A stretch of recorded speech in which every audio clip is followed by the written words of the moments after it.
وسلام على عباده الذين اصطفى أما بعد فأعوذ بالله من الشيطان الرجيم بسم الله الرحمن الرحيم كل من عليها فان ويبقى وجه ربك ذو الجلال والإكرام قال النبي صلى الله عليه وسلم أكثروا ذكر هذه اللذات الموت أو كما قال عليه الصلاة والتسليم رب اشرح لي صدري ويسر لي أمري واحلل عقدة من لساني يفقهوا قولي سبحانك لا علم لنا إلا ما علمتنا إنك أنت العليم الحكيم إن الله وملائكته يصلون على النبي يا أيها الذين آمنوا صلوا عليه وسلموا تسليما اللهم صل على محمد عبدك ورسولك وصل على المؤمنين والمؤمنات والمسلمين والمسلمات صدق الله العظيم وصدق رسوله النبي الكريم ونحن على ذلك لمن الشاهدين والشاكرين والحمد لله رب العالمين. اللہ رب العزت کا بے حد کرم اور احسان ہے.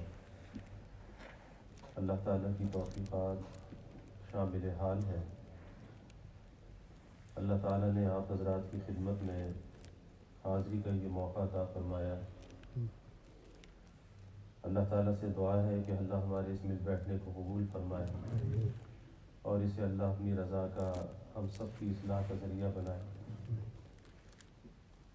قطع نظر اس سے کہ کون بیٹھا کون نہ بیٹھا یہ تو ہمارے مولانا محسوس کر رہے تھے. ظاہر ہے کہ انسان محسوس تو کرتا ہے لیکن اللہ تعالیٰ بات کہنے کی توفیق عطا فرما دیں, اخلاص عطا فرما دیں, قبول فرما لیں, اخلاص کے ساتھ سننے کی توفیق عطا فرما دیں تو کسی تعداد کی کثرت و قلت پر نظر نہیں ہونی چاہیے بلکہ اخلاص کے ساتھ دین کی بات پیش کرنی چاہیے. مجھے ایک واقعہ یاد آیا اپنے حضرت والد صاحب رحمۃ اللہ علیہ کا کہ جب بچپن میں حضرت مسیح الامت ظفر اللہ مرتضہ سے تعلق قائم کیا تو کچھ عرصے کے بعد حضرت نے فرمایا کہ بھئی بازار میں ایک مسجد تھی, وہاں پر کتابی تعلیم کا سلسلہ شروع کر دو. تو کتابی تعلیم کا سلسلہ شروع کر دیا. اس میں لوگ بیٹھنے لگے, جڑنے لگے. لیکن پھر وہی بات کہ انسان کے اندر مختلف قسم کے پندار ہوتے ہیں, بڑائی ہوتی ہے اور شیطان بھی اپنا کام کرتا ہے. کبھی انسان کے اندر مال کا پندار آتا ہے, کبھی کسی منصب کا پندار آتا ہے, کبھی علم کا پندار آتا ہے. تو پھر وہ پندار اور بڑائی ایسی ہوتی ہے جو اللہ والوں کی برکات اور فیوزات سے محروم کر دیتی ہے, محرومی کا ذریعہ بن جاتی ہے. تو جب تعلیم کا سلسلہ شروع ہوا, لوگ بیٹھنے لگے اور چونکہ عمر بہت کم تھی, بچپن کا زمانہ تھا, تو پھر لوگوں کے دل میں ایک حسد سا پیدا ہونے لگا کہ یہ کل کا بچہ ہے, یہ بیٹھ کر تعلیم کرتا ہے, ہم بیٹھ کر سنتے ہیں. تو آہستہ آہستہ لوگ جو ہے وہ کم ہونے لگے. اور کبھی من جانب اللہ, اللہ تعالیٰ انسان کے عجب کو بھی توڑتا ہے کہ نظر تو اللہ پر ہونی چاہیے, مجمع کی کثرت اور قلت پر نہیں ہونی چاہیے, کیونکہ اصل تو اپنے نفس کو سنانا ہے. تو جب یہ کیفیت ہوئی آہستہ آہستہ سب رخصت ہو گئے, کوئی بھی نہ بچا. تو حضرت مسیح الامت نور اللہ مرقدہ کی خدمت میں خط لکھا اور ساری کیفیت کو لکھا. تو حضرت نے اصلاح فرمائی, اور شیخ جو ہے وہ ہمیشہ اصلاح کرتا ہے. حضرت نے اصلاح فرمائی, فرمایا کہ اس پر نظر کیوں ہے کہ کوئی بیٹھتا ہے یا نہیں بیٹھتا؟ اصل تو سنانا اپنے نفس کو ہے. جتنی دیر کا معمول تجویز کیا گیا ہے اتنی دیر بیٹھ کر کتاب پڑھتے رہو. کوئی بیٹھے بیٹھے نہ بیٹھے نہ بیٹھے. تو فرمایا کرتے تھے کہ ایک زمانہ ایسا بھی گزرا کہ میں اکیلا بیٹھ کر اپنے معمول کو 1 گھنٹے کا معمول، آج تو مسجدوں میں 10 منٹ کی بھی تعلیم مشکل سے ہوتی ہے، ہر مسجد میں دعوت و تبلیغ کا کام موجود ہے اور تعلیم کا سلسلہ ہر مسجد میں موجود ہے، لیکن اسی سے لوگوں کی طلب کا اندازہ ہو جاتا ہے کہ نماز میں کتنے لوگ موجود ہوتے ہیں اور اس تعلیم میں بیٹھنے والے کتنے لوگ ہوتے ہیں. اسی سے پتہ چل جاتا ہے کہ ہمیں آخر فکر کس چیز کی ہے، دنیا کی فکر ہے یا آخرت کی فکر ہے، کس چیز کی فکر ہے. تو فرمایا کرتے تھے کہ ایک مدت ایسی گزری کہ تنہا بیٹھ کر 1 گھنٹے کا معمول تجویز کیا شیخ نے. وہ 1 گھنٹے کا معمول پورا کرتا تھا چاہے کوئی بیٹھے بیٹھے نہ بیٹھے نہ بیٹھے. اور شیخ نے کہہ دیا کہ اصل تو اپنے نفس کو سنانا ہے، اور بھائی ہونا بھی یہی چاہیے کہ اس پر نظر نہیں ہونی چاہیے. یہ انسان کی اپنی ایک طلب اور فکر ہوتی ہے کہ آخر وہ کس چیز کا خریدار ہے. آخرت کا سودا بھی اس دنیا میں مل رہا ہے اور دنیا کا سودا بھی مل رہا ہے.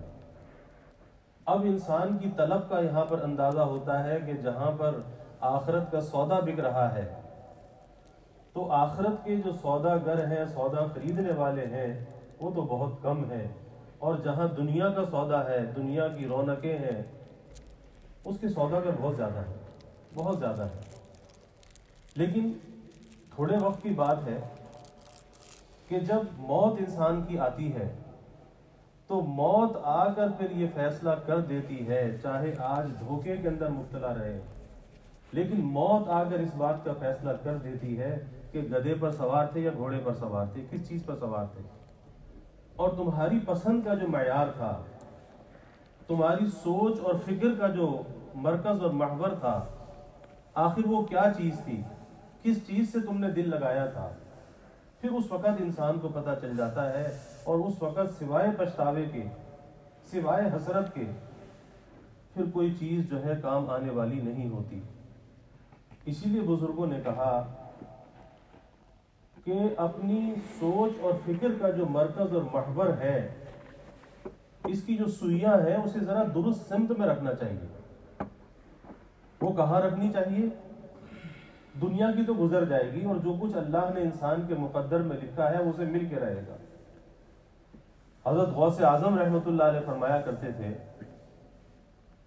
فرماتے تھے کہ اے عزیز، جو اللہ نے تیرے مقدر میں لکھ دیا ہے، جو مقسوم ہے، وہ تو بغیر تیری طلب کے بھی تجھے پہنچ کے رہے گا، کیونکہ اللہ نے مقسوم کر دیا ہے، لکھ دیا ہے. اور جو تیرے مقدر میں نہیں ہے، مقسوم نہیں ہے، پھر وہ باوجود تیری طلب اور کوشش کے تجھے ملنے والا نہیں ہے، تو پھر اپنے اللہ کو کیوں ناراض کرتا ہے اور کیوں اس مردار دنیا کے پیچھے بھاگتا ہے. اور حقیقت یہ ہے، بزرگوں نے مثال سے بیان کیا کہ ایک کوئی چیز اصل ہوتی ہے اور ایک اس کا سایہ ہوتا ہے. جیسے پرندہ ہوا میں جب اڑتا ہے تو اس کا سایہ زمین پر ہوتا ہے. اب اگر کوئی پرندے کو پکڑنا چاہے تو اس کی صورت کیا ہے کہ پرندے کو پکڑنے کی کوشش کرے یا اس کے سائے کو؟ ظاہر ہے کہ سائے کے پیچھے بھاگتا رہے گا لیکن پرندہ ہاتھ نہیں آئے گا. اسی طرح فرمایا کہ دنیا کی مثال ہے کہ آخرت جو ہے وہ اصل ہے، دنیا اس کا عکس اور سایہ ہے. اور آج ہم سائے کے پیچھے تو بھاگ رہے ہیں، لیکن اصل جو حقیقت ہے آج اصل حقیقت کو چھوڑ رکھا ہے. اگر ہم اس حقیقت کو حاصل کرنا چاہتے ہیں تو اس کی آسان سی صورت ہے کہ آخرت والی زندگی کو اپنا لیں. تو یہ جو سایہ ہے یہ خود بخود ہمارے قابو میں آ جائے گا. اور حقیقت یہ ہے کہ جب انسان اللہ کا بنتا ہے، آخرت کے فکر کو اپناتا ہے اور اس مردار دنیا سے دل نہیں لگاتا، تو پھر یہ مردار دنیا خود اس کے پیچھے آتی ہے، خود اس کے پیروں سے لپٹتی ہے. اور یہ دنیا جس کے لیے انسان اپنے کو ذلیل کرتا ہے، اس مردار دنیا کے لیے اپنے کو رسوا کرتا ہے، لیکن جب یہ آخرت کے فکر کو اختیار کر لیتا ہے تو پھر یہ دنیا ذلیل ہو کر اس کے پاس آتی ہے، پھر اس دنیا کے لیے اسے ذلیل نہیں ہونا پڑتا، پھر اس دنیا کے لیے اسے رسوا نہیں ہونا پڑتا۔ اور اگر ہم سوچیں، موت پر تو ہمارا یقین ہے، ایمان ہے، ہمارے ایمان کا حصہ ہے کہ ہم نے مرنا ہے، ہر ایک کا عقیدہ ہے، موت کی منزل سے گزرنا ہے، قبر کی منزل سے گزرنا ہے، اور حشر میں اللہ کے سامنے کھڑا ہونا ہے، اور اللہ کے سامنے کھڑے ہو کر اپنی زندگی کا حساب بھی دینا ہے۔ جو کچھ یہاں پہ کیا، سیاہ کیا، سفید کیا، جو کچھ بھی کیا، کل اللہ کے سامنے کھڑے ہو کر اس کا حساب بھی دینا ہے۔ لیکن یہ سارے مرحلے تو آنے ہیں۔ آج یہ جو زندگی کا مرحلہ ہے جس سے ہم گزر رہے ہیں، تو یہ زندگی کا مرحلہ ایسا مرحلہ ہے کہ جس نے اس مرحلے کو کامیاب کر لیا، آخرت کی کوشش میں خرچ کر دیا، اللہ کو راضی کرنے کی فکر میں خرچ کر دیا، آگے کے جتنے بھی مراحل سب آسان ہوتے چلے جائیں گے، آگے کی منزلیں سب آسان ہوتی چلی جائیں گی۔ اور اگر اس مرحلے کو، زندگی کے اس سفر کو دنیا کی لذتوں اور خواہشات کے پیچھے بہا دیا، لذتوں اور شہوتوں کے اندر پڑے رہے، لیکن آخرت کے فکر کو اختیار نہیں کیا، تو کیا ہوگا؟ زندگی تو گزر جائے گی، اور گزر ہی رہی ہے۔ ایک کافر کی بھی گزر رہی ہے، ایمان والے کی بھی گزر رہی ہے، نیک کی بھی گزر رہی ہے، گنہگار کی بھی گزر رہی ہے، زندگی تو گزر رہی ہے۔ لیکن اگر اس مرحلے پر، اس زندگی کے سفر میں آخرت کے فکر کو اختیار نہ کیا، اگلے مرحلے جو آنے والے ہیں، موت کا، قبر کا، حشر کا، پھر آگے تکلیفیں ہی تکلیفیں کھڑی ہیں، اور وہ تکالیف ایسی ہیں کہ انسان ان تکالیف کا متحمل نہیں ہو سکتا۔ اگر ہم یہ چاہتے ہیں کہ آگے کی تکلیفوں سے ہم بچ جائیں، آگے کی پریشانیوں سے ہم بچ جائیں، تو بھائی اس کا ایک ہی راستہ ہے کہ آخرت کے فکر کو اختیار کر لیں۔ اللہ کے حبیب صلی اللہ علیہ وسلم نے فرمایا کہ جو اپنی تمام فکروں کو ایک فکر میں ضم کر دیتا ہے، جتنی بھی فکریں ہیں، آج ہر انسان فکروں کا شکار ہے، ایک فکر کے بعد دوسری فکر، تیسری فکر، اور اتنی فکر کہ رات کو نیند بھی نہیں آتی، پریشانی اور ٹینشن سر پہ سوار۔ اور کس چیز کی فکر؟ دنیا کی فکر۔ ارے بھائی، دنیا کی کفالت کا ذمہ تو اللہ نے لیا ہے۔ اللہ یہ کہتا ہے کہ ہر جاندار کا جو رزق ہے وہ میرے ذمہ ہے۔ وَمَا مِن دَابَّةٍ فِي الْأَرْضِ إِلَّا عَلَى اللَّهِ رِزْقُهَا، کہ ہر جاندار کا رزق تو اللہ کے ذمہ ہے، اور جس چیز کا ذمہ اللہ نے لیا ہے تو پھر اس کے لیے پریشان ہونا کیسا اس کے لیے پریشان ہونا؟ ہاں، پریشانی اگر انسان کو ہو تو آخرت کے لیے تو ہونی چاہیے، دنیا کے لیے پریشانی کیسی؟ اور آج وہی بات ہے کہ جس چیز کے لیے پریشان ہونا چاہیے آج اس سے تو غافل ہے، اور جس کے لیے نہیں ہونا چاہیے آج اس کے لیے پریشان ہے۔ جس کو دیکھو ٹینشن میں مبتلا ہے، اور وہ ٹینشن کس چیز کا ہے؟ وہ ٹینشن اس چیز کا ہے کہ آج ہماری زندگیوں کے اندر اور آج ہمارے معاشرے کے اندر سے قناعت جو ہے وہ ختم ہو گئی، اور ہر آدمی حرص و ہوس کا غلام بن گیا ہے۔ جس کو دیکھو خواہشات کے پیچھے بھاگ رہا ہے۔ قناعت والی جو زندگی ہے کہ جو مل گیا اس پہ راضی ہو جائے، زندگی بڑی سکون سے گزرتی ہے۔ لیکن جب قناعت انسان کی زندگی سے نکل جاتی ہے، توکل اور تفویض نکل جاتا ہے، تو پھر کیا آتا ہے؟ پریشانی آتی ہے۔ اور آج وہ پریشانیاں ہمیں قدم قدم پر نظر آ رہی ہیں کہ باوجود اس کے کہ ایک انسان اچھا کھاتا ہے، اچھا پیتا ہے، اچھا پہنتا ہے، اللہ کی نعمتوں کو برتتا ہے، لیکن پھر پریشان ہے۔ آخر کیوں پریشان ہے؟ وجہ یہی ہے کہ اس دنیا کو اپنا جائے قرار سمجھ رکھا ہے، اسے رہنے کا ٹھکانہ سمجھ رکھا ہے۔ اگر اسے مسافر خانہ سمجھا جاتا، ایک عارضی قیام گاہ سے سمجھا جاتا، تو پھر یہاں کی جیسی بھی گزرتی اس پہ راضی رہتا۔ ایک آدمی سفر پہ جاتا ہے اور سفر میں کسی ہوٹل میں جا کر وہ ٹھہرتا ہے، اگر اسے ہوٹل کی کوئی چیز پسند نہیں آتی کوئی بیڈ پسند نہیں آتا، کوئی اس کا ٹوائلٹ پسند نہیں آتا، کوئی کھانا اسے پسند نہیں آتا، تو کیا کرتا ہے؟ اپنے گھر سے سامان منگواتا ہے، کہتا ہے کہ 2 دن گزار لیں، چلو جیسے بھی ہے گزار لیں، واپس تو اپنے گھر ہی جانا ہے۔ تو جس طرح سے سفر میں انسان گزارا کر لیتا ہے، اسی طریقے سے دنیا کے اندر رہتے ہوئے اس زندگی میں گزارا کر کے زندگی گزارنی چاہیے، حرص و حوث کے ساتھ نہیں۔ حضرت علی کرم اللہ وجہ فرمایا کرتے تھے کہ بھائی ضرورت تو بھکاری کی بھی پوری ہو جاتی ہے، ضرورت تو بھکاری کی بھی پوری ہو جاتی ہے، لیکن خواہشات بادشاہوں کی بھی پوری نہیں ہوتی۔ آج جو پریشانی ہے اس کا سبب خواہشات ہے،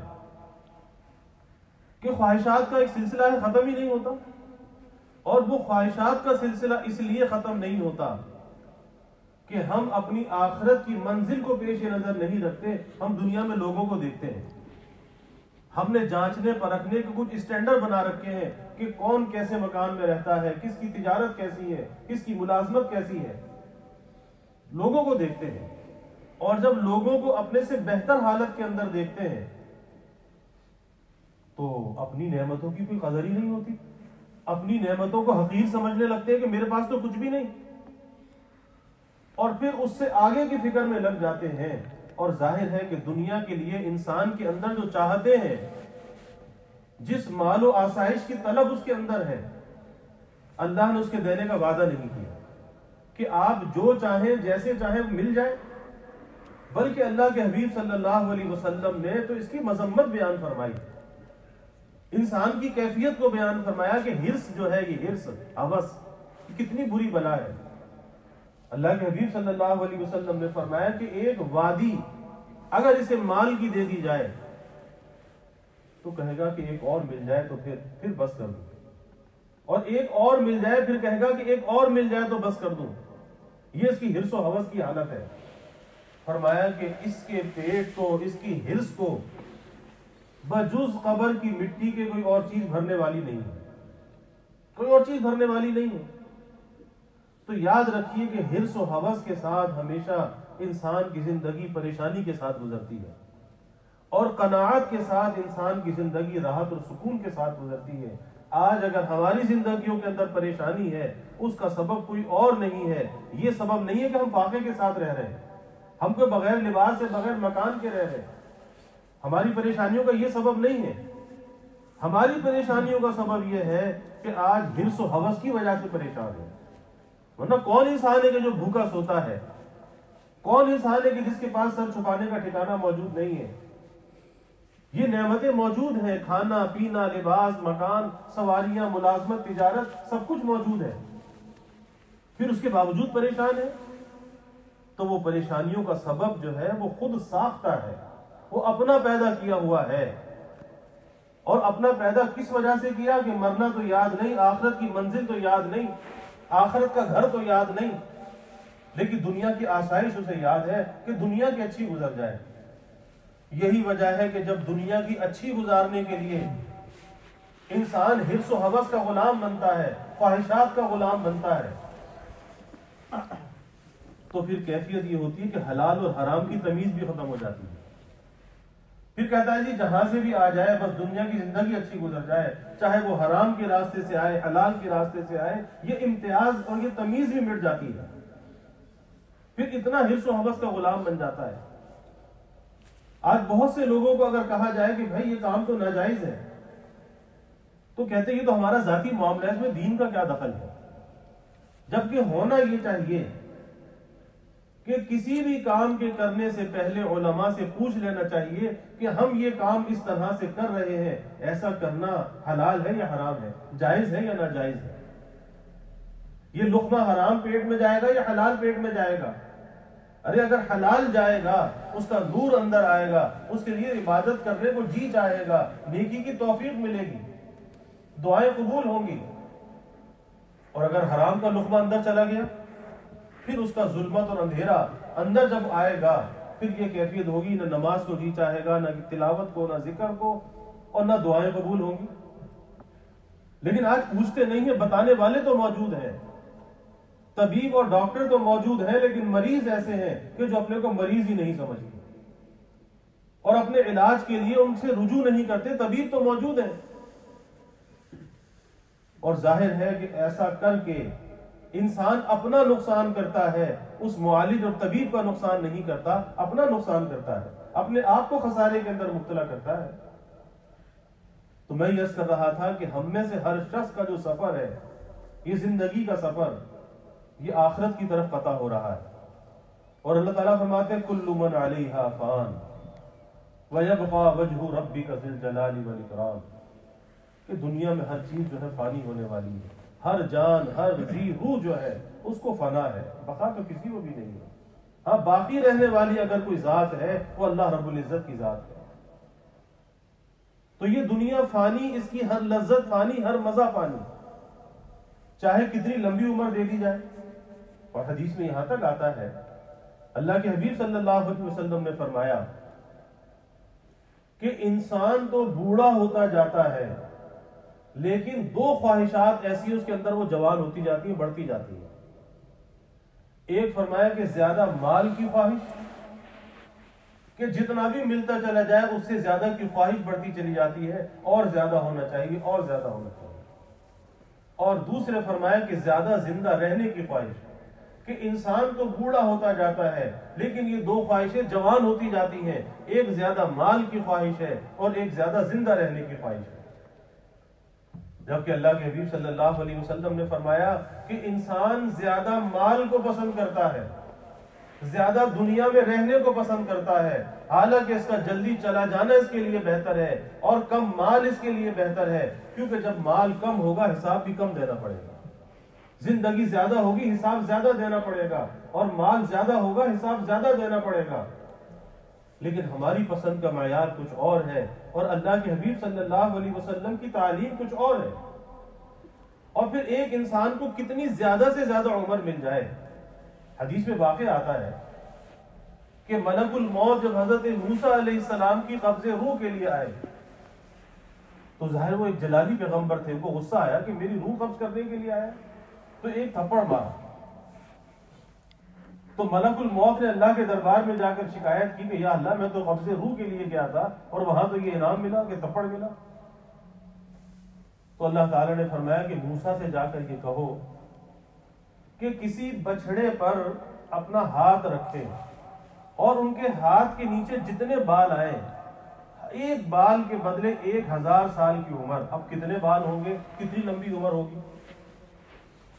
آ کر یہی پیغام دیا کہ اگر آپ قبض روح کو پسند نہیں کرتے تو اللہ اتنی زندگی آپ کو دینا چاہتا ہے کہ ایک بچڑے پر آپ ہاتھ رکھیں اور اس کے نیچے جتنے بال آئیں، ہر بال کے بدلے 1000 برس۔ تو پوچھا پھر اس کے بعد کیا ہوگا؟ کہا کہ اس کے بعد تو پھر موت ہے۔ تو کہا کہ مجھے ابھی منظور ہے، ابھی روح قبض کر لیجیے۔ انجام کیا ہے؟ موت۔ یعنی جتنی بھی انسان کو زندگی دے دی جائے، بالآخر انجام تو موت ہے۔ حضرت نوح علیہ السلام 1000 برس سے زیادہ دنیا میں رہے، اور جب انتقال ہوا اللہ کے سامنے پیشی ہوئی، پوچھا کہ اے نوح تو نے موت کو کیسا پایا، کتنی لمبی عمر ہے؟ کہا موت کو میں نے ایسا پایا کہ جیسے ایک مکان کے 2 دروازے ہوں، ایک دروازے سے داخل ہوا دوسرے دروازے سے نکل گیا۔ بس یہ زندگی کی حقیقت ہے، یہ دنیا کے قیام کی حقیقت ہے کہ 1000 سال رہنے والا کہتا ہے کہ ایک دروازے سے داخل ہوا اور دوسرے دروازے سے نکل گیا۔ اور یاد رکھیے کہ جیسی انسان کی زندگی ہوگی، کیونکہ اس دنیا کے اندر رہتے ہوئے انسان بعض دفعہ اپنے بارے میں دھوکے کے اندر مبتلا ہوتا ہے اور اپنے بارے میں غلط اندازے لگا رہا ہوتا ہے، اپنے کو نیک اور پارسا سمجھ رہا ہوتا ہے، اور نیکی اور پارسائی کے فیصلے وہ دنیا میں کر رہا ہوتا ہے، کبھی اپنے بارے میں کرتا ہے، کبھی دوسروں کے بارے میں کرتا ہے۔ اور اللہ کہتا ہے فَلَا تُزَكُّوا أَنفُسَكُمْ هُوَ أَعْلَمُ بِمَنِ اتَّقَىٰ، کہ تم اپنے کو پاکیزہ نہ سمجھو، یہ پاکیزگی کے فیصلے دنیا کے اندر نہ کرو، اللہ جانتا ہے کہ کون پاکیزہ ہے، اور قیامت کے دن اللہ یہ فیصلے کر دے گا۔ یہ تو دار العمل ہے، یہاں تو عمل کرو، عمل کے لیے بھیجے گئے ہو، اللہ کو راضی کرنے کے لیے بھیجے گئے ہو، یہاں یہ فیصلے کرنے کے لیے نہیں بھیجے گئے۔ تو انسان اپنے بارے میں دھوکے کے اندر مبتلا ہوتا ہے. وہ غلطی بھی کرتا ہے تو اس کا نفس ایک تعویل پیش کر دیتا ہے, اس کی غلطی کے آگے تعویل ایسی پیش کرتا ہے کہ یہ اپنی غلطی سے سر پہ نظر کرتا ہے اور اپنا معتقد خود بن جاتا ہے. اپنی غلطی, اپنا عیب اسے نظر نہیں آتا, کیونکہ نفس اس کا تعویلیں پیش کرتا ہے اور یہ تعویلات کا شکار ہو جاتا ہے. جبکہ حقیقت یہ ہے کہ جیسا یہ اپنے آپ کو سمجھ رہا ہوتا ہے, حقیقت یہ ہے کہ یہ ویسا ہوتا نہیں ہے. اور ایک انسان دنیا میں کتنا ہی نیکی اور پارسائی کو اختیار کر لے, کیا وہ یہ کہہ سکتا ہے کہ میں نے اللہ کی عظمت کے حق کو ادا کر دیا, اس کی عبادت کے حق کو میں نے ادا کر دیا؟ کبھی بھی اس سے اللہ کی عظمت اور عبادت کا جو حق ہے وہ کبھی اس سے ادا نہیں ہو سکتا. جب انبیاء علیہ السلام سے ادا نہیں ہوا تو ہم سے کیسے ادا ہو سکتا ہے؟ اور انبیاء علیہ السلام نے وہ حق ادا کیا. آج ہم تو ادا کرنے کی کوشش بھی نہیں کر رہے, تو پھر ہم کس دھوکے کے اندر مبتلا ہیں؟ بھائی ہمیں اس دھوکے سے نکلنا چاہیے. موت جو ہے وہ سروں پر مسلط ہے اور ہم میں سے کسی کو پتہ نہیں کہ کس وقت دنیا سے رخصتی کا پیغام آ جائے, پیغام اجل آ جائے, وہ رخصتی کا پروانہ تھما دیا جائے. انسان کبھی اپنے بارے میں سوچنا چاہیے کہ میری موت کیسی موت ہوگی. ہم تو نہیں سوچتے کہ ہماری موت کیسی موت ہوگی, لیکن اللہ کے حبیب صلی اللہ علیہ وسلم نے یہ بات فرمائی, فرمایا کہ جیسے تمہاری زندگی ویسی تمہاری موت ہوگی. اگر آج اپنی موت کا ہم اندازہ کرنا چاہیں تو آج اپنی موت کا اندازہ کر سکتے ہیں کہ جیسی ہماری زندگی ہے, اللہ کے حبیب صلی اللہ علیہ وسلم فرما رہے بس ویسی تمہاری موت ہوگی. اب انسان دیکھ لے کہ زندگی کیسی ہے. زندگی اگر نیکی والی ہے, تقوی والی ہے, اللہ کی محبت کے لیے جی رہا ہے, اللہ کے ذکر کے ساتھ جی رہا ہے, تو موت بھی ذکر والی ہوگی, نیک موت ہوگی. اور اگر دنیا کی حرص و حوث غالب ہے, اللہ کی محبت دل کے اندر موجود نہیں ہے, ذکر و فکر زندگی کے اندر نہیں ہے, تو پھر دنیا کی محبت کے ساتھ جو موت آتی ہے, پھر وہ دنیا کی ساری چیزیں موت کے وقت اس پر حاوی ہوتی ہیں. حکیم الامت حضرت تھانوی رحمۃ اللہ علیہ نے ایک شخص کا واقعہ لکھا ہے, کیونکہ انسان کی جو موت کا وقت ہے اس کی زندگی کا نچوڑ اور خلاصہ ہوتا ہے, اور جو کچھ اعمال وہ زندگی کے اندر کرتا رہا, اچھے یا برے, جو کچھ بھی کرتا رہا, موت کے وقت وہی احوال اس کے اوپر طاری ہوتے ہیں, اس سے ہٹ کر کوئی اور چیز نہیں ہوتی, وہی احوال ہوتے ہیں. فرمایا کہ ایک شخص کم تولا کرتا تھا, پہلے وہ ترازو ہوتے تھے ہاتھ سے تولنے والے, جب اس کی موت کا وقت آیا اسے کلمے کی تلقین کی جاتی ہے, لیکن کہتا ہے کہ وہ ترازو کی جو سوئی ہے وہ میرے حلق میں اٹکی ہوئی ہے, اللہ کا نام زبان پہ نہیں آتا. اب کیا تھا کہ وہ جو عمل تھا, جو زندگی کے اندر جو کر رہا تھا, وہی احوال موت کے وقت طاری ہو گئے. کوئی اچنبے کی بات نہیں ہوتی. ہم میں سے ہر شخص یہ چاہتا ہے کہ اس کی موت کلمے والی موت ہو, اور بعض موتیں ایسی ہوتی ہیں کہ جس کو دیکھ کر انسان کے دل میں یہ تمنا ہوتی ہے, آرزو ہوتی ہے کہ ایسی قابل رشک موت اللہ ہمیں بھی نصیب کر دے. ہر انسان کے دل میں یہ تمنا ہے, لیکن یاد رکھیے اس کے لیے کوئی جد و جہد ہے, اس کے لیے کوئی کوشش ہے, اپنی زندگی کو اللہ کے حکموں کے تابع کرنا ہے, اللہ کی نافرمانی اور گناہوں سے بچانا ہے, اللہ کے ذکر کے ساتھ زندگی کو گزارنا ہے. اور جب ہم ایسا کریں گے تو پھر موت جو ہے وہ اللہ کے ذکر والی موت ہوگی, غفلت والی موت نہیں ہوگی, کیونکہ غفلت والی موت سے پناہ مانگی گئی ہے. ایک اور شخص کا واقعہ حضرت تھانوی رحمۃ اللہ علیہ نے بیان کیا کہ کسی ناجائز محبت کے اندر گرفتار تھا, کسی لڑکے کی محبت میں, عمارت کی محبت میں. اور کتابوں میں آتا ہے کہ جب اللہ کسی کو اپنی بارگاہ سے مردود کرنا چاہتا ہے, اسے لڑکوں کی محبت میں گرفتار کر دیتا ہے. اللہ کی بارگاہ سے مردودیت کی علامت ہے کہ لڑکوں کی محبت میں گرفتار ہو جاتا ہے. اب اس کی موت کا وقت ہے, اسے کلمے کی تلقین کی جاتی ہے کہ بھائی کلمہ پڑھ لے. کہتا ہے میرے فلاں دوست کو بلا دو, فلاں دوست کو بلا دو, کلمہ نہیں پڑھتا, اس کی زبان پہ نہیں آتا. اس کے دوست کو پیغام دیا گیا کہ بھائی تیری وجہ سے بے چین ہے، بے قرار ہے، آ کر اپنی شکل دکھا دے۔ اس نے کہا کہ اچھا میں آتا ہوں۔ اس کو کہا گیا کہ ہاں وہ آ رہا ہے۔ اتنا سن کر جسم میں جان آ گئی، اٹھ کر بیٹھ گیا، اچھا وہ آ رہا ہے۔ لیکن پھر یہ ہوا کہ راستے میں اسے غیرت آئی، حیا آئی کہ اگر میں اس کے پاس چلا گیا نہ معلوم لوگ کیا کہیں گے، بس راستے سے واپس ہو گیا۔ اب جب اسے بتایا گیا کہ وہ آ رہا تھا لیکن راستے سے واپس ہو گیا، بس ایک آہ بھری اور روح پرواز کر گئی، اللہ کا نام زبان پہ نہیں آیا۔ سوچنا چاہیے کہ آج ہمارے دل میں محبت کس چیز کی ہے، غلبہ کس چیز کا ہے؟ مال کا غلبہ ہے، کسی مردار کی محبت کا غلبہ ہے، شہوات ہیں، لذات ہیں، آخر دل کے اندر غلبہ کس چیز کا ہے؟ آج جس چیز کا غلبہ دل میں ہے، کل موت کے وقت اسی چیز کا غلبہ ہوگا، کوئی اور اچنبے کی بات ہونے والی نہیں۔ اور آج اس زمانے کے اندر یہ جو سوشل میڈیا کی لعنت ہے، آج اس نے سب سے زیادہ انسان کو غفلت کے اندر مبتلا کیا ہے، چاہے مرد ہوں یا خواتین ہوں، نوجوان بچے ہوں یا بچیاں ہوں۔ آج اس لعنت نے سب سے زیادہ اللہ سے دور کیا ہے کہ خلوت جو ہے انسان کی، اس میں جلوت سے زیادہ اسے باادب ہونا چاہیے کہ اگر اس خلوت کے اندر کوئی نہیں ہے، اللہ تو ہے، اللہ تو دیکھ رہا ہے۔ اور آج اس سوشل میڈیا کی لعنت کی وجہ سے آج انسان کی خلوتیں ناپاک ہیں، کیونکہ ایسی چیزوں کو وہ دیکھ رہا ہے اور ایسی جگہ کی وہ تفریح کر رہا ہے۔ ایک چھوٹا سا موبائل اس کے ہاتھ میں ہے، لیکن اس کی پرواز کی بلندی نہ معلوم کہاں کہاں ہے، اس کے افکار، اس کے خیالات سب نجس اور ناپاک، پرا گندہ خیالی کا شکار، خلوت ناپاک۔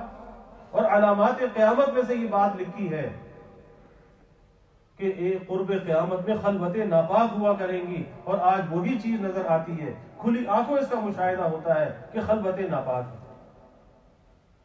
جس آدمی کو دیکھو موبائل پر پاسورڈ لگا رکھا ہے، ارے بھائی ضرورت کیا ہے؟ کوئی چوری ہے جو چھپا رکھی ہے؟ مردوں کا بھی یہ حال، خواتین کا بھی یہ حال، نوجوان بچہ ہے، بچی، اس کا بھی یہ حال۔ آخر کیوں؟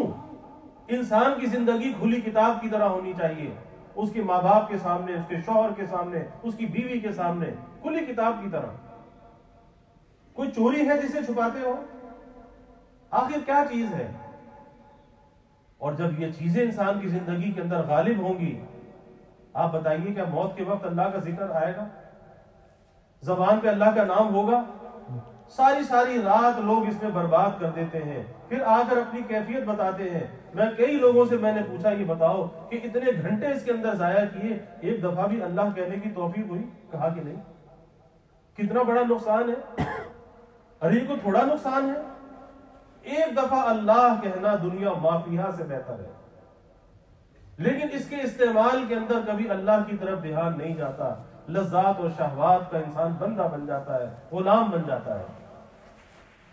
اور ایک دھوکہ، وہ کہتا سمجھتا ہے مجھے کوئی نہیں دیکھ رہا، تو اس دھوکے سے اپنے آپ کو نکالنا چاہیے، چاہے مرد ہو یا خواتین ہو، کہ کوئی نہیں دیکھ رہا لیکن اللہ تو دیکھ رہا ہے، اللہ کی نظر سے تو پوشیدہ نہیں ہے۔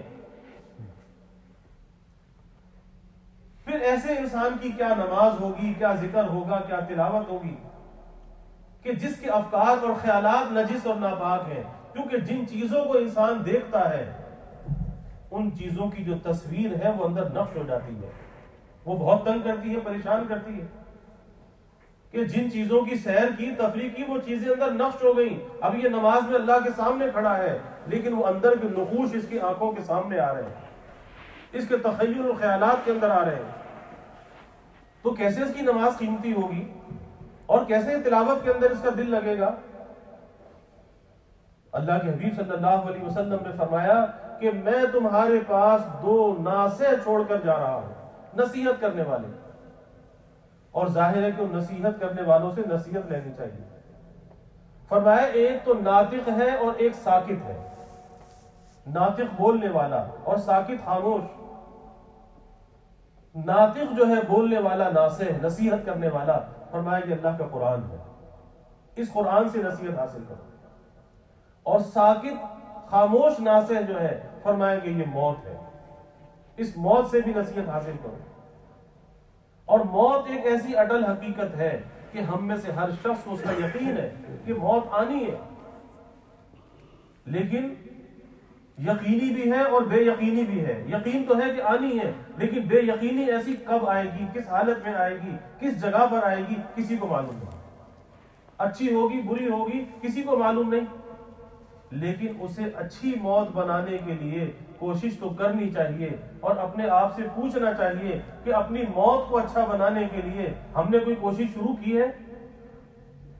اور کوشش جہد مسلسل کا نام ہوتی ہے، کوشش کسی ایک وقت کا نام نہیں ہوتی کہ ایک وقت بیٹھ کر اللہ کا ذکر کر لیا، تلاوت کر لی اور کہا کہ ہم نے کوشش کر لی۔ یہ کوشش نہیں ہے۔ کوشش تو یہ ہے کہ انسان مسلسل لگا رہے، مسلسل لگا رہے۔ ایک آدمی یہاں سے لندن کا سفر شروع کرتا ہے، وہ 50 میل جا کے واپس نہیں آتا کہ ہاں سفر تو شروع کیا تھا، نہیں، جب تک منزل پر نہیں پہنچتا اس وقت تک اپنے سفر کو جاری رکھتا ہے۔ تو اسی طرح سے موت کا سفر ہے، اور ہم میں سے ہر شخص اس سفر سے گزر رہا ہے۔ پھر موت کی سختی کیسی سختی ہے؟ حضرت علی کرم اللہ وجہ فرماتے تھے کہ موت کی سختی ایسی سختی ہے کہ اگر کسی پر 1000 تلواروں کے ساتھ یک بارگی حملہ کیا جائے، فرمایا کہ اس کی تکلیف سے بڑھ کر موت کی تکلیف ہے۔ سیدنا فاروق اعظم رضی اللہ تعالی عنہ نے حضرت کعب رضی اللہ عنہ سے کہا کہ موت کی کیفیت کو بیان کرو کہ موت کی کیفیت کیسی ہے۔ فرمایا کہ موت کی کیفیت ایسی ہے کہ اگر کوئی خاردار شاخ ہو، اسے کسی کے بدن میں داخل کیا جائے اور اندر ڈال کے نکالا جائے تو سب کچھ وہ لے کر باہر آئے گی، اس سے زیادہ سخت موت کی تکلیف۔ اور فرمایا کہ اگر کوئی ریشمی کپڑا ہو، اس ریشمی کپڑے کو کسی جھاڑیوں کے اوپر ڈال دیا جائے اور پھر اس کو اٹھایا جائے، وہ کپڑا تار تار ہو جاتا ہے، اور میں اس سے زیادہ سختی موت کی سختی ہے کہ رگ رگ سے روح نکالی جاتی ہے، رگ رگ سے روح نکالی جاتی ہے۔ کتنی سختی کی، آج اس سے ہم غافل ہیں۔ کبھی سوچا کہ موت کیسی موت ہوگی؟ حضرت شداد بن اوس رضی اللہ عنہ فرماتے ہیں کہ کسی کو کڑھائی میں ڈال کر پکایا جائے، اس سے زیادہ سخت جو ہے وہ موت کی سختی ہے۔ حضرت موسیٰ علیہ السلام سے بعد انتقال کے پوچھا گیا کہ آپ نے موت کو کیسا پایا؟ تو فرمایا کہ میں نے موت کو ایسا پایا جیسے کوئی زندہ پرندہ ہو، زندہ چڑیا ہو، اسے توے پر بھونا جاتا ہو، نہ اس کی جان نکلتی ہو، نہ اسے اڑنے دیا جاتا ہو، میں نے موت کو ایسا پایا۔ یا فرمایا کہ جیسے ایک زندہ بکری ہو، اس زندہ بکری کی کھال اتاری جاتی ہو، فرمایا کہ میں نے موت کو ایسا پایا۔ اور ایک واقعہ آتا ہے کہ بنی اسرائیل کے عابدین کی ایک جماعت قبرستان سے گزر رہی تھی، تو انہوں نے اللہ سے دعا کی کہ یا اللہ کسی قبر سے کسی مردے کو زندہ کر دے تو ہم اس سے موت کی کیفیت پوچھیں کہ موت کی کیفیت کیسی ہے۔ اللہ نے دعا قبول کی، ایک قبر سے مردہ باہر آیا اور اس سے کہا کہ بھئی موت کی کیفیت بیان کرو کہ موت کی کیفیت کیسی ہے۔ تو اس نے کہا کہ اتنے اتنے برس میرے انتقال کو ہو گئے، نہ معلوم 200 برس 500 برس کتنا زمانہ گزر گیا، لیکن موت کی جو تلخی ہے، اس کی جو کڑواہٹ ہے، وہ تلخی اب تک میرے حلق سے نہیں ہے۔ وہ موت کی تلخی ایسی تلخی ہے۔ اسی لیے دوسری جگہ اللہ تعالیٰ نے فرمایا کل نفس ذائقۃ الموت ثم الینا ترجعون، کہ ہر نفس کو، ہر ذی روح کو موت کا ذائقہ چکھنا ہے۔ یعنی موت کو ذائقے کے ساتھ تشبیہ دی، اور ذائقہ اچھا بھی ہوتا ہے اور ذائقہ برا بھی ہوتا ہے۔ ثم الینا ترجعون، کہ کسی دھوکے میں نہ رہنا، لوٹ کے پھر میرے پاس ہی آنا ہے۔ جو چاہے تم نے دنیا میں کیا، من چاہی زندگی گزاری، شہوات و لذات کے غلام بنے رہے، اس سوشل میڈیا کے ذریعے سے اپنی ذہنی آوارگی کی تسکین کرتے رہے، خلوتوں کو ناپاک کرتے رہے۔ ثم الینا ترجعون، لوٹ کے میرے پاس آنا ہے۔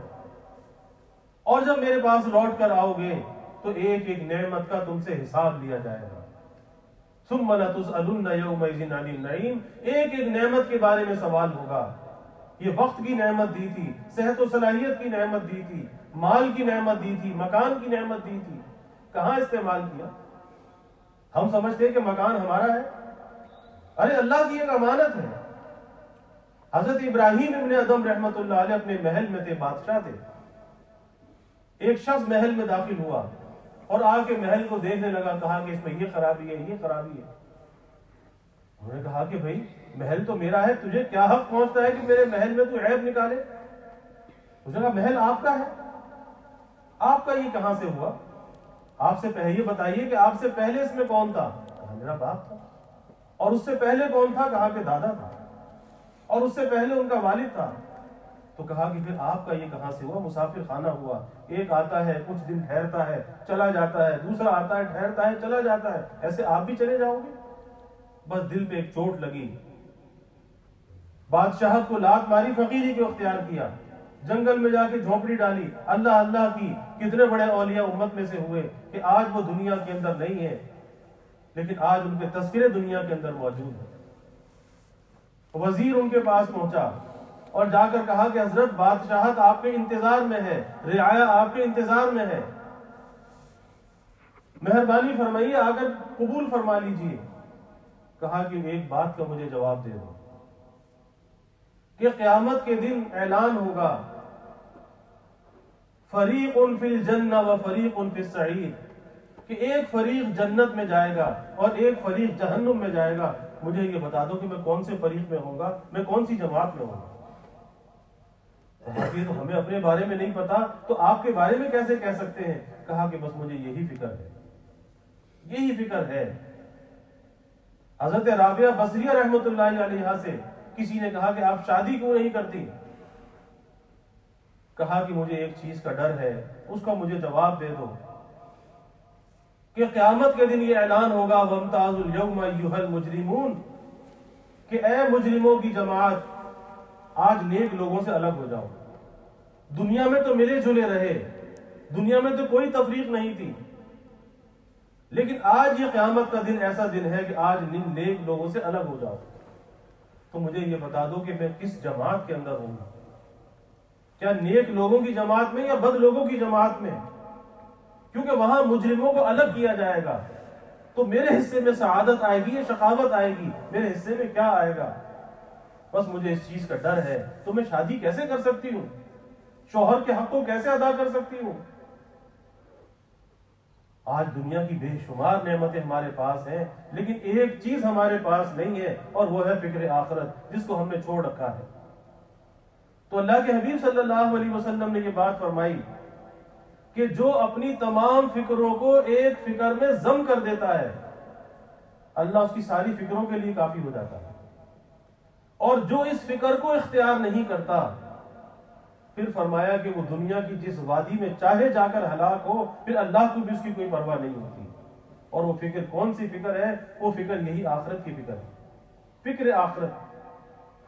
حکیم الامت حضرت تھانوی رحمت اللہ علیہ فرماتے تھے کہ یہ فکر آخرت جو ہے یہ عصائے موسیٰ ہے، کہ جیسے موسیٰ علیہ السلام کا جو عصا تھا وہ ان جادوگروں کے سارے سانپوں کو نگل گیا تھا، اسی طرح فرمایا کہ فکر آخرت عصائے موسیٰ ہے، کہ جب آدمی اس ایک فکر کو اختیار کر لیتا ہے یہ ساری فکروں کو نگل جاتا ہے، ایک فکر سب پہ حاوی ہو جاتی ہے۔ تو سوچنا چاہیے کیا ہم نے اس ایک فکر کو اپنی فکر بنایا ہے؟ مرنا تو ہے، اللہ کے سامنے جانا تو ہے، اور یہ سوچنا چاہیے۔ حدیث میں آتا ہے کہ جو اللہ کی ملاقات کو پسند کرتا ہے اللہ اس کی ملاقات کو پسند کرتا ہے، اور جو اللہ سے ملاقات کو پسند نہیں کرتا اللہ بھی اس سے ملاقات کو پسند نہیں کرتا۔ تو کبھی سوچنا چاہیے کہ ہم اللہ کی ملاقات کو پسند کرتے ہیں یا اللہ کی ملاقات کو پسند نہیں کرتے؟ اور اللہ سے ملاقات کا ذریعہ کیا ہے؟ اللہ سے ملاقات کا ذریعہ موت ہے۔ اللہ کے حبیب صلی اللہ علیہ وسلم نے فرمایا کہ یہ موت تو ایک پل ہے، ایک راستہ ہے کہ جو دوست کو دوست سے ملا دیتا ہے۔ موت تو ایک ذریعہ ہے ملاقات کا۔ اب یہ سوچنا چاہیے کہ موت سے وحشت ہے یا موت کی رغبت دل کے اندر ہے؟ کبھی سوچنا تو چاہیے کہ دل کے اندر آخر موت کی رغبت ہے یا نہیں؟ اور ظاہر ہے کہ رغبت اسی دل کے اندر ہوگی کہ جس نے موت کی تیاری کی ہو. ہم نے اپنے حضرت والد صاحب رحمۃ اللہ علیہ کو دیکھا، کبھی کوئی بات ہوتی تھی تو رومال کاندھے پہ ڈال کے فرماتے تھے کہ ابھی ملک الموت آ جائے، میں ابھی جانے کے لیے تیار ہوں. کوئی آسان بات نہیں ہے. اتنا دنیا کے بکھیڑوں سے اپنے کو فارغ کر رکھا تھا کہ ابھی آ جائے، ابھی چلنے کو تیار ہوں. کتابوں میں واقع آتا ہے کہ ایک دنیا دار کی موت کیسی ہوتی ہے اور ایک اللہ والے کی موت کیسی ہوتی ہے. کہ ایک بادشاہ اپنے محل سے نکلا، عالی شان لباس پہن کر، عالی شان گھوڑے پر سوار ہو کر، اور پھر اس کا لشکر اس کے ساتھ نکلا اور ہٹو بچوں کی صدائیں بلند ہوئیں. ابھی یہ قافلہ باہر نکلا تھا، سڑک پہ جا رہا تھا. اتنے میں ایک شخص مجمع کو چیرتا ہوا آگے آیا اور آ کر بادشاہ سے کہا، اس کو روکا گیا کہ بھائی آپ بادشاہ کی سواری کے پاس نہیں جا سکتے. کہا کہ تم مجھے نہیں روک سکتے. اور بادشاہ کے قریب پہنچ کر کہا کہ اپنا کان ذرا میرے قریب کیجئے، مجھے آپ سے کوئی بات کرنی ہے. اس نے کہا کہو جو کہنا ہے. ظاہر بادشاہوں کا اپنا انداز ہوتا ہے. کہا کہ ایسے نہیں، کان میرے قریب کرو. بس بادشاہ پہ اتنا روک پڑا کہ کان قریب کیا تو کہا کہ ملک الموت ہوں، روح قبض کرنے کے لیے آیا. ابھی تو اتنے جاہو حشم کے ساتھ باہر نکلا تھا اور حشم و خدم اس کے ساتھ تھے، پورا لاؤ لشکر ساتھ تھا. لیکن جب یہ کہا کہ ملک الموت ہوں، روح قبض کرنے کے لیے آیا ہوں، اس کا رنگ زرد پڑ گیا، بدن پہ کپ کپی طاری ہو گئی اور کہا کہ اتنی مہلت تو دے دو کہ ایک دفعہ محل میں جا کر اپنے بیوی بچوں پر، اپنے مال و اسباب پر ایک ذرا نظر تو ڈال لوں. اتنی مہلت تو مجھے دے دو. اس نے کہا مہلت ملنے والی نہیں، مہلت کا وقت ختم ہو چکا. اور بھائی یہی کیفیت ہے. ہو رہی ہے عمر مثل برف کم، چپ کے رفتہ رفتہ دم بدم. یہ جو زندگی کی برف ہے پگھل رہی ہے. ایک وقت آئے گا کہ آخری قطرہ بھی چلا جائے گا اور اس آخری قطرے کے جانے سے پہلے بتایا نہیں جائے گا کہ بھائی توبہ کر لے، اللہ کو راضی کر لے، لوگوں کے حقوق کو ادا کر دے، اب تیرے جانے کا وقت آ گیا ہے تو دنیا سے اپنے معاملات کو صاف کر لے. نہیں، بتایا بھی نہیں جائے گا. اس کی تیاری تو پہلے سے ہے اور خود کرنی ہے، فکر کے ساتھ کرنی ہے. اور آج اس فکر سے ہم غافل ہیں. تو ہو رہی ہے عمر مثل برف کم، چپ کے رفتہ رفتہ دم بدم. اور سانس ہے ایک راہ روے ملک عدم. یہ سانس کا جو بندن ہے نا، یہ چل رہا ہے، لیکن اس کا جو سفر ہے ایسے ملک عدم کی طرف چل رہا ہے کہ جہاں سے جا کر کوئی واپس نہیں آیا تھا. سانس ہے ایک راہ روے ملک عدم، اور دفعتاً ایک روز یہ جائے گا تھم. ایک دن یہ تھم جائے گا اور جب تھمنے کا نمبر آئے گا، وقت آئے گا، اس سے پہلے بتایا بھی نہیں جائے گا. اور ایک جگہ حضرت خواجہ صاحب رحمۃ اللہ علیہ فرماتے ہیں کہ آخرت کی فکر کرنی ہے ضرور، آخرت کی فکر کرنی ہے ضرور، اور جیسی کرنی ویسی بھرنی ہے ضرور. گندم از گندم برویت جو سے جو، از مکافات عمل غافل مشو. کہ گندم بوئے گا تو گندم کاٹے گا اور وہ جو بوئے گا تو جو کاٹے گا. جیسی کرنی ویسی بھرنی ہے ضرور. آج جو فصل یہاں پر بو کر جائے گا کل وہاں پہ وہی کاٹے گا. اللہ کے حبیب صلی اللہ علیہ وسلم نے فرمایا الدنیا مزرعۃ الآخرہ، کہ یہ دنیا آخرت کی کھیتی ہے. اب سوچ لیں کہ اس میں کون سا بیج ڈال رہا ہے. اس کھیتی میں کارآمد بیج ڈال رہا ہے تو کارآمد فصل ملے گی، اور ناکارہ بیج ڈال رہا ہے، گناہ کا بیج ڈال رہا ہے، اللہ کی نافرمانی کا بیج، تو پھر وہی چیز وہاں پر ملے گی. کسی دھوکے میں نہیں رہنا چاہیے. تو جیسی کرنی ویسی بھرنی ہے ضرور، اور عمر یہ ایک دن گزرنی ہے ضرور. عمر یہ ایک دن گزرنی ہے ضرور. اور تو قبر ایک دن، قبر میں میت اترنی ہے ضرور. ایک دن مرنا ہے آخر موت ہے، کر لے جو کرنا ہے آخر موت ہے. آنے والی کس سے ٹالی جائے گی، آنے والی کس سے ٹالی جائے گی. جان ٹھہری جانے والی جائے گی. یہ جو جان ہے نا، یہ تو جانے والی ہے، رہنے والی نہیں، رکنے والی نہیں. کسی کے اختیار میں ہے تو روک کے دکھا دے. آج تک کوئی روک سکا؟ بڑے بڑے بادشاہ، بڑے بڑے جاہو حشم والے چلے گئے دنیا سے.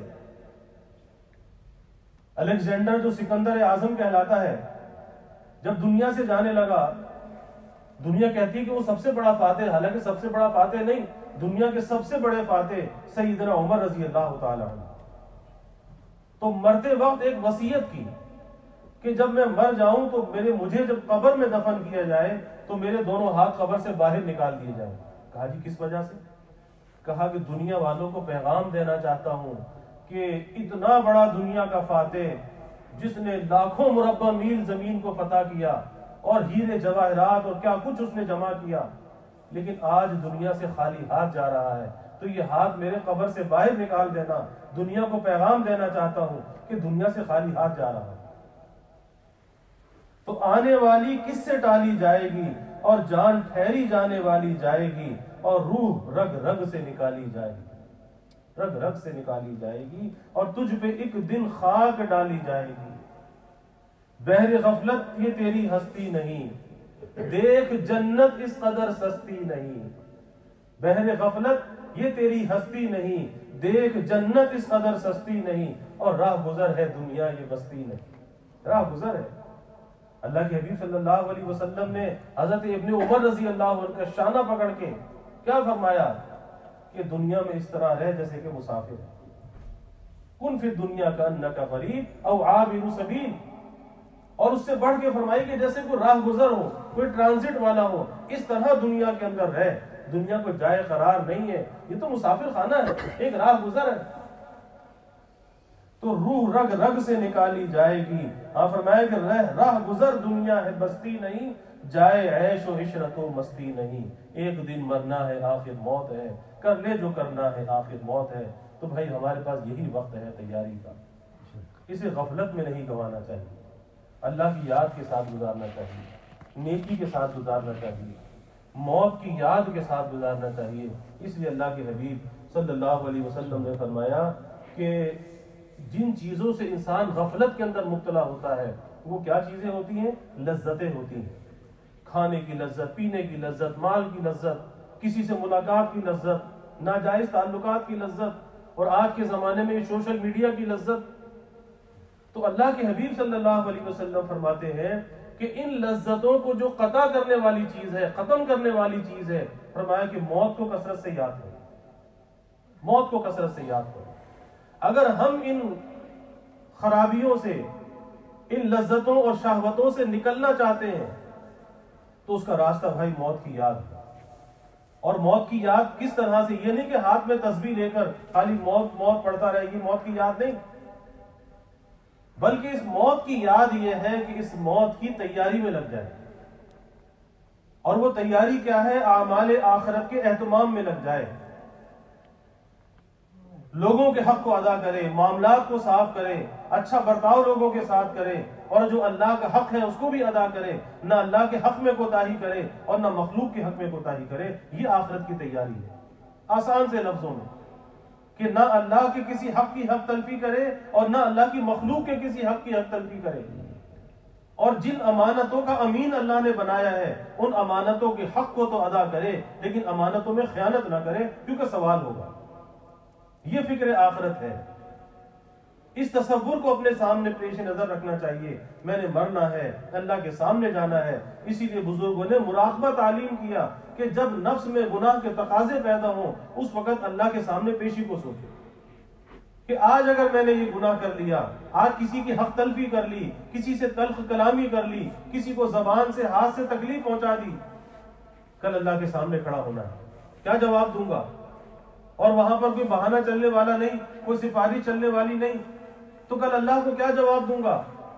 بس اس چیز کو پیش نظر رکھے، اللہ کے سامنے جو پیشی ہے وَأَمَّا مَنْ خَافَ مَقَامَ رَبِّهِ وَنَهَى النَّفْسَ عَنِ الْهَوَىٰ، کہ جو اللہ کے سامنے کھڑا ہونے سے ڈرا اور اپنے نفس کو خواہشات سے روکا، فَإِنَّ الْجَنَّةَ هِيَ الْمَأْوَىٰ، آسان سی بات ہے کہ خواہشات سے، اصل چیز خواہشات سے رکنا ہے، اللہ کا ڈر اس کے لیے مددگار ہے، اللہ کے سامنے پیشی اس کے لیے مددگار ہے۔ تو پہلی چیز یہ کہ اپنے مرنے کو یاد کرے، اللہ کے سامنے پیشی کو یاد کرے، اور دوسری بات یہ ہے کہ رات کو سونے سے پہلے اپنی موت کو یاد کرنا چاہیے، وہ موت، مراقبہ موت کر کے سونا چاہیے کہ یہ موت کیسی ہوگی، کس طرح سے قبض روح ہوگا، کیسے غسل کفن اور نماز جنازہ ہوگی، قبر میں میت اتاری جائے گی، اور پھر منکر نکیر سوال پوچھنے کے لیے آئیں گے، کیا میں ان سوالوں کا جواب دے سکوں گا؟ پھر میدان حشر میں اللہ کے سامنے پیشی ہوگی، ایک ایک نیکی اور بدی کا وزن ہوگا، وزن اعمال ہوگا، تو میرے اعمال کے اتنے ہیں کہ نیکیوں کا پلڑا جھک جائے گا۔ پھر اللہ سے توبہ کر کے استغفار کر کے سونا چاہیے، اور اگلے دن پھر ایک نئے عزم کے ساتھ گناہ سے بچ کر نیکیوں کے ساتھ زندگی گزارنی چاہیے۔ یہی وہ طریقہ ہے کہ جس سے انسان کی زندگی میں تبدیلی آتی ہے۔ اللہ تعالیٰ ہمیں اس کا فکر عطا فرما دے، اللہ ہمیں موت کی تیاری کا فکر عطا فرمائے، اور اللہ غفلتوں سے بچائے۔ اور اس زمانے کے جو فتنے ہیں، آزادی کا فتنہ، بے حیائی کا فتنہ، فحش فحاشی اور یعنی کا فتنہ، ناجائز تعلقات کا فتنہ، اللہ ان فتنوں سے ہماری نوجوان بچے بچیوں کی، ہماری خواتین کی اللہ حفاظت فرمائے، حیا اور غیرت اللہ اندر پیدا فرما دے کہ ہم ان لعنتوں کے قریب نہ جائیں۔ وآخر دعوانا الحمدللہ رب العالمین والعاقبۃ للمتقین والصلاة والسلام على أشرف الأنبياء والمرسلين اللهم صل على سيدنا ومولانا محمد وعلى آل سيدنا ومولانا محمد صلاة تنجينا بها من جميع الأهوال والآفات وتغزي لنا بها جميع الحاجات وتطهرنا بها من جميع السيئات وترفعنا بها عندك أعلى الدرجات وتبلغنا بها أقصى الغايات من جميع الخيرات في الحياة وبعد الممات إنك على كل شيء قدير اللهم رب الحل والحرم ورب المشعر الحرام ورب البيت الحرام ورب الركن والمقام أبلغ لروح سيدنا ومولانا محمد منا السلام ربنا آتنا في الدنيا حسنة وفي الآخرة حسنة وقنا عذاب النار ربنا أتمم لنا نورنا واغفر لنا إنك على كل شيء قدير ربنا ظلمنا أنفسنا وإن لم تغفر لنا وترحمنا لنكونن من الخاسرين ربنا هب لنا من أزواجنا وذرياتنا قرة أعين واجعلنا للمتقين إماما اللهم ألف بين قلوبنا وأصلح ذات بيننا واهدنا سبل السلام ونجنا من الظلمات إلى النور وجنبنا الفواحش ما ظهر منها وما بطن وبارك لنا في أسماعنا وأبصارنا وقلوبنا وأزواجنا وذرياتنا وتب علينا إنك أنت التواب الرحيم وجعلنا شاكرين لنعمتك مسنين بها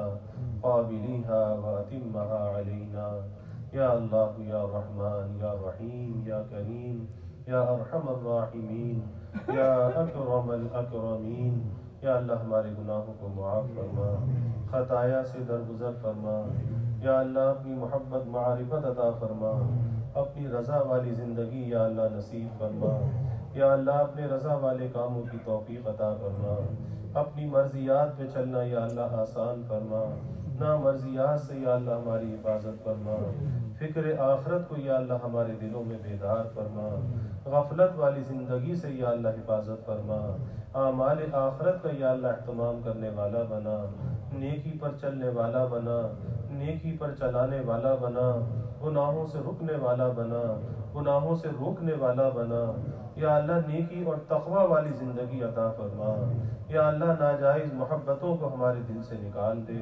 ناجائز تعلقات کو یا اللہ ہمارے دلوں سے نکال دے، دنیا مردار کی محبت کو یا اللہ ہمارے دلوں سے نکال دے، یا اللہ مال کی محبت کو، بے حیائی کے فتنے کو، آزادی کے فتنے کو یا اللہ ہمارے دلوں سے نکال دے، اپنی محبت سے معرفت سے ہمارے دلوں کو لبریز فرما، ذکر و فکر والی حیات طیبہ نصیب فرما، کثرت ذکر دوام طاعت کی یا اللہ توفیق عطا فرما، یا اللہ ہمیں ذکر کا عادی بنا، نیکی کا عادی بنا، ذکر کے انوار سے ہمارے قلوب کو منور فرما، یا اللہ ہمارے قلوب کو مزین فرما، یا اللہ دلوں کی قساوت کو، ظلمت کو، کدورت کو دور فرما، دلوں میں نرمی، عاجزی، زاری پیدا فرما، نیک صحبتوں کا اہتمام کرنے والا بنا، اہل اللہ کے ساتھ سچی وابستگی نصیب فرما، اصلاح کا صحیح فکر عطا فرما، تزکیہ باطن کا ذوق عطا فرما، اصلاح سب کے لیے یا اللہ آسان فرما، سب کو کامیاب فرما، آخرت کی منزل کو سب کے لیے آسان فرما، یا اللہ زندگی اپنی نیکی اور تقوی والی عطا فرما، موت بھی یا اللہ اپنے استحضار والی عطا فرما، غفلت والی موت سے یا اللہ ہماری حفاظت فرما، یا اللہ ہماری قبروں کو جنت کا باغ بنا، قبر کی تنگی سے، عذاب سے، اندھیرے سے یا اللہ تیری پناہ چاہتے ہیں، اے اللہ اس قبر کے عذاب سے بچا لے، اس کے اندھیرے سے بچا لے، اس کی تنگی سے یا اللہ بچا لے، یا اللہ ان قبروں کو جنت کا باغ بنا، یا اللہ یہ قبر ہمارے اعمال کا صندوق ہے، اے اللہ اس قبر کو نیکی سے بھرنے کی توفیق عطا فرما، نافرمانی سے ہماری حفاظت فرما، اور جو اب تک ہم نے نافرمانیاں کی یا اللہ اس پر پکی سچی توبہ کی توفیق عطا فرما، توبہ نصوح کی یا اللہ توفیق عطا فرما، یا اللہ مراقبہ موت ہم سب کے لیے آسان فرما، اپنا احتساب کرنے والا بنا، خود احتسابی کی فکر ہمارے دلوں میں پیدا فرما، یا اللہ میدان حشر کی ذلت و رسوائی سے بچا، یا اللہ وہاں سب اولین اور آخرین جمع ہوں گے، اے اللہ ہمیں وہاں پہ رسوا ہونے سے بچا، یا اللہ جیسے یہاں ستاری فرمائی یا اللہ وہاں بھی ستاری فرما، جیسے یہاں ہمارے عیبوں کو چھپایا یا اللہ وہاں بھی ہمارے عیبوں کی پردہ پوشی فرما، رسوائی سے بچا، اپنے حبیب صلی اللہ علیہ وسلم کی شفاعت نصیب فرما، آپ کی شفاعت سے یا اللہ جنت کا ٹھکانہ عطا فرما، آپ کے دست کرم سے یا اللہ آب کوثر عطا فرما، یا اللہ ہر قسمی ترقیات عطا فرما، دلوں کے نیک ارادوں کو، آرزوؤں کو، تمناؤں کو از غیب پورا فرما، یا اللہ جتنے بھی حاضرین، ان کے متعلقین، اہل خانہ، یا اللہ سب کو چین، سکون، عافیت عطا فرما، سب کے گھروں میں خیر و برکت فرما، رزق میں خیر و برکت فرما، اعمال میں خیر و برکت فرما، آپس میں محبتیں، الفتیں پیدا فرما، نفرتوں کو، عداوتوں کو دور فرما، گھروں کے ماحول کو یا اللہ جنت نشاں بنا، یا اللہ ہمارے نوجوان بچے بچیوں کی حفاظت فرما، ہماری خواتین کی حفاظت فرما، یا اللہ سب کو با حیا بنا، با کردار بنا، عفیف بنا، پاک دامن بنا، بے حیائی کے فتنوں سے حفاظت فرما، سوشل میڈیا کے فتنے سے حفاظت فرما، یا اللہ آزادی کے فتنے سے حفاظت فرما، یا اللہ ان لعنتوں سے بچنے کی ہمت اور توفیق عطا فرما، یا اللہ بڑوں کا اکرام کرنے والا بنا، چھوٹوں پر شفقت کرنے والا بنا، خلق خدا سے درگزر کرنے والا بنا، اچھے اخلاق کا یا اللہ میں حامل بنا، برے اخلاق سے، برے کردار سے، بری گفتار سے یا اللہ حفاظت فرما، ناجائز تعلقات سے یا اللہ حفاظت فرما، یا اللہ سب کے علم میں، عمل میں، رزق میں خیر و برکت فرما، ابواب رزق یا اللہ کشادہ فرما، رزق حلال عطا فرما، آسان عطا فرما، برکت والا عطا فرما، یا اللہ کبھی مخلوق کا محتاج نہ بنا، یا اللہ ہمیشہ اپنا محتاج بنا کے رکھنا، اپنے در کا سائل اور بیکاری بنا کے رکھنا، یا اللہ اپنے در کا منگتا اور سوالی بنا کے رکھنا، اپنے غیر سے یا اللہ ہماری امیدوں کو فتح فرما، اپنی ذات عالی کا یقین ہمارے دلوں میں پیدا فرما، ہر امید کو یا اللہ اپنی ذات سے وابستہ کرنے والا بنا، یا اللہ ایمان کی ترقی عطا فرما، اعضاء کی سلامتی عطا فرما، ہر محتاجی سے، معذوری سے یا اللہ حفاظت فرما، یا اللہ جو عمر بڑھتی جائے ہماری نعمتوں کو بڑھاتے جانا، عافیت کو بڑھاتے جانا، ہماری نیکیوں کو بڑھاتے جانا، یا اللہ سب سے زیادہ ہمارے ایمان کو بڑھا دینا، یا اللہ ہم کمزور ہیں، ضعیف ہیں، کسی امتحان اور آزمائش کے قابل نہیں، یا اللہ ہر ابتلا سے، آزمائش سے ہماری حفاظت فرما، یا اللہ نہ ہماری جان پر کوئی آزمائش آئے، نہ ہمارے مال پر کوئی آزمائش آئے، نہ ہماری اولاد پر یا اللہ کوئی آزمائش آئے، یا اللہ نہ ہمارے ایمان پر کوئی آزمائش آئے، یا اللہ جو عمر بڑھتی جائے ہمارے ایمان کو بڑھاتے جانا، یا اللہ جب وقت ملاقات آئے سب سے زیادہ ایمان ہمارے پاس ہو، آپ کی ملاقات کا شوق ہمارے دل میں ہو، موت کی رغبت یا اللہ ہمارے دل میں ہو، موت کی وحشت سے ہماری حفاظت فرما، یا اللہ نیکی اور تقوی والی زندگی عطا فرما، ہمارے دلوں کو اغیار سے خالی فرما، اپنی محبت اور معرفت سے لبریز فرما، ناجائز تعلقات ناجائز محبتوں کو دلوں سے نکال دے، یا اللہ اس محبت کو اپنی یاد سے اپنے ذکر سے آباد فرما، یا اللہ ہندوستان کے کشمیر کے مظلوم مسلمانوں کی مدد فرما، یا اللہ ان کی دستگیری فرما، حفاظت فرما، ان ظالموں کے ظلم سے یا اللہ نجات عطا فرما، اس قید و بند سے یا اللہ آزادی عطا فرما، ایسے ظالموں کو یا اللہ تباہ و برباد فرما، نشان عبرت بنا، یا اللہ دنیا میں جہاں کہیں بھی مسلمان مظلوم ہیں سب کے جان مال ایمان عزت آبرو کی حفاظت فرما، یا اللہ گھر بار کی حفاظت فرما، اولاد کی یا اللہ حفاظت فرما، یا اللہ جو مانگا وہ بھی عطا فرما، جو نہ مانگ سکے وہ بھی عطا فرما، ہمیشہ اپنے سے مانگنے والا بنا، دین دنیا آخرت کی ہر بھلائی عطا فرما، ہر خیر عطا فرما، ہر شر سے فتنے سے یا اللہ حفاظت فرما، یا اللہ ہمیں عافیت دارین عطا فرما، عافیت دائمہ عطا فرما، ربنا تقبل منا انك انت السميع العليم وتب علينا انك انت التواب الرحيم وجزى الله عنا محمدا صلى الله عليه وسلم ما هو آله وصلى الله تعالى وسلم على النبي الكريم آمين برحمتك.